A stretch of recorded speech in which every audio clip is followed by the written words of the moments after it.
Have you ever had a care seeker that was trying to get something out, that was trying to say something to you, but they just didn't have the words?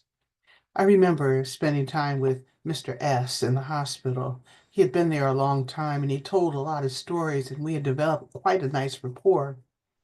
And one day we were spending time together, and he says, I've just been through so much, so much. And I said, Well, what is the word for this so much?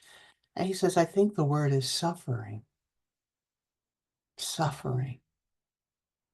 So this was clearly an indication to me that I had to provide yet a possibility, a container for him to explore this word a little bit further because it took him a long time to find it. I looked on his tray table and I saw the beautiful, always present pink pitcher filled with water and a clear cup as well. And something came to me. I picked up the clear cup and I said, Mr. S, if this were the beginning of your life and this was your life now, how much suffering have you experienced? He says, Wow, that's a tough question. I said, Yeah. Pour into this glass as much suffering as you think you were experienced and that you're talking about right now. Let's take a look at it. And he did.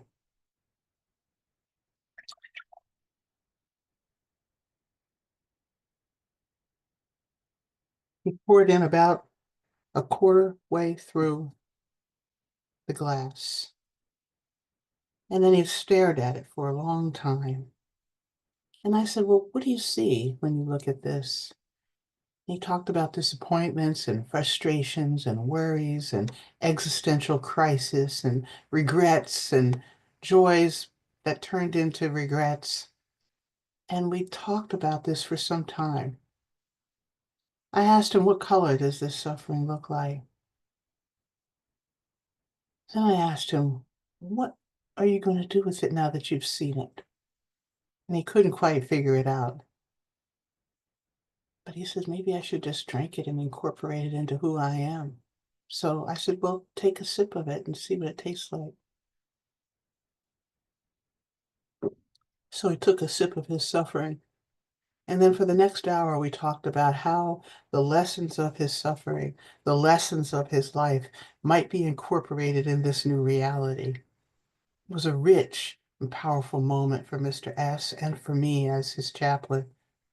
Think about things that we can do with found objects right before us when people ask tough questions and can't find the words. Maybe, just maybe, there's an object right there before you